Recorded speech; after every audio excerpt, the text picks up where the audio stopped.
Hi Capricorn, this is your love reading po, timeless reading. This is our second channel, Love Job Channel. So huwag niyo kalimutan i-subscribe ang ating Love Job Channel at i-click yung bell notification kung gusto niyong ma-update sa inyong love reading. Tapos, kung naka-resonate kayo, comment down. Kung hindi kayo naka-resonate, ibigay niyo po sa iba kasi general reading po ito. Ready?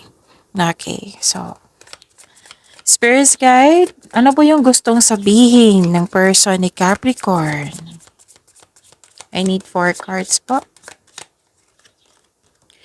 This isn't over between us. I'm coming back for you. Wow, babalik.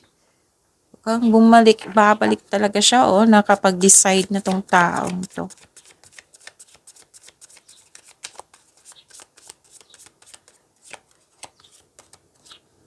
I wish you would knock on my door. Okay. Gusto niyang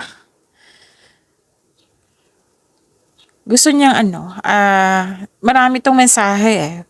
Gusto niyang kayo ang pumansin sa kanya.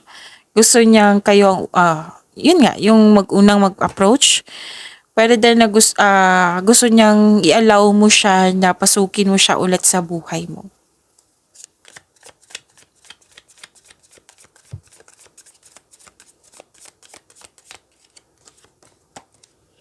Please forgive me, I know I messed up. Sising-sisi ah. So, babalik ko siya sa'yo. Buo ng loob nito. I don't want to let you go. I miss being with you. Wow, babalik siya kasi miss ka niya.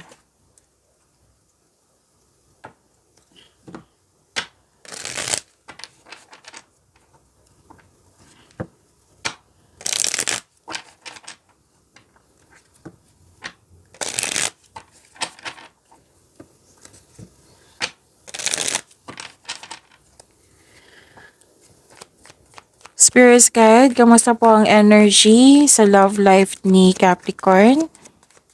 I need 2 cards po.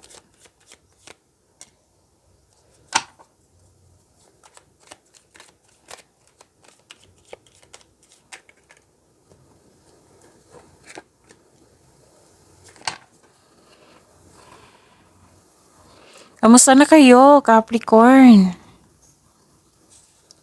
Nakikita ko dito na nagkaroon po ng may concern sa arrogante dito.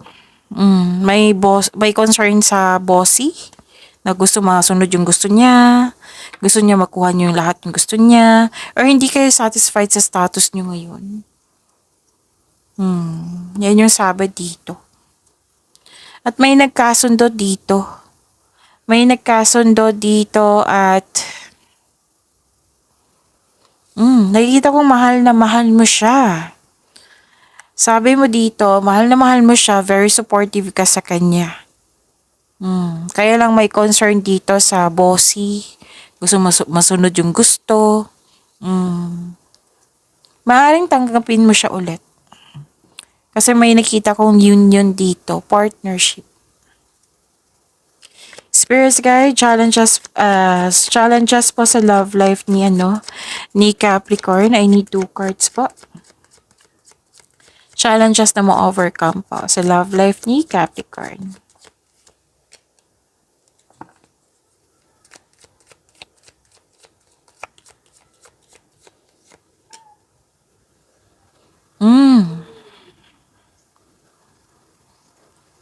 Nakita ko dito na nagkaroon po ng gusto niya makipagkita talaga, oh. Oo. I'm coming back for you. Gusto niyang makipagkita or kayo ito na gusto makipagkita. May gustong humingi ng tawad dito. Oo. Tapos another message na naman na hindi kontento sa status niyo ngayon.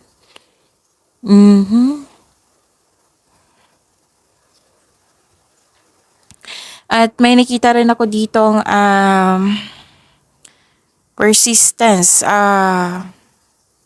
Mahabang pasensyan mo sa taong ito. Nagkaroon ng mataasing ego or pride. Nakaramdam kayo ng pagod pero hindi kayo susuko. Sabi ng card dito, mag-usap po daw kayo. At kung para magkasundo kayo, magkaroon kayo ng adjustment. So, pasensya na sa ingay, may naglaro ng mga bata sa labas. Kasi bakasyon ngayon eh. What I meant is holiday.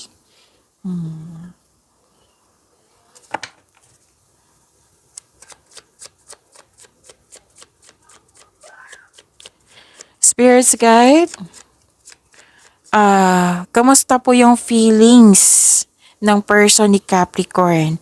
Kamusta na po siya ngayon? Kamusta po, ano pa po yung gusto niyang sabihin kay Capricorn?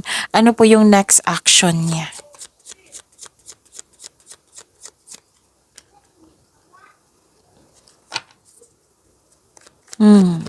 Naging impatient po siya dito. Naiinip din at the same time. Dito pa lang sa oracle cards niyo, naiinip siya. Hindi makapaghintay. Tapos, nagsisisi ito sa kanyang nagawang desisyon. Gusto kanyang kausapin pero nagkaroon ng delay. It might be naubusan ito ng tapang or confidence. So, naging impatient siya. Okay? Gusto kanyang kausapin. Gusto niyang magkaayos kayo. Malalim ang iniisip niya dito. Okay? Nagpahinga siya. Malalim ang iniisip niya. May pagsisiyasa sa sarili. Nag-evaluate siya dito eh. Nagfo-focus siya kung paano kanya kausapin, kung paano kayo magiging okay. Nakaramdam siya ng pagod at stress. Pero nang dahil sa hindi kayo nagkaroon ng pagkakaunawaan. Kaya, yun. Na for now, nag-put siya ng space para makapag-isip ng mabuti at gagawa siya ng action para magkaayos kayo. Pero hindi pa naman ako ang nakikita. Wala pang set dito na schedule. More on iniisip to. Iniisip pagpaplano. Nag-iisip to para sa nagbibigay ito ng oras para sa magiging okay kayo. Para sa ikakabuti ng inyong connection.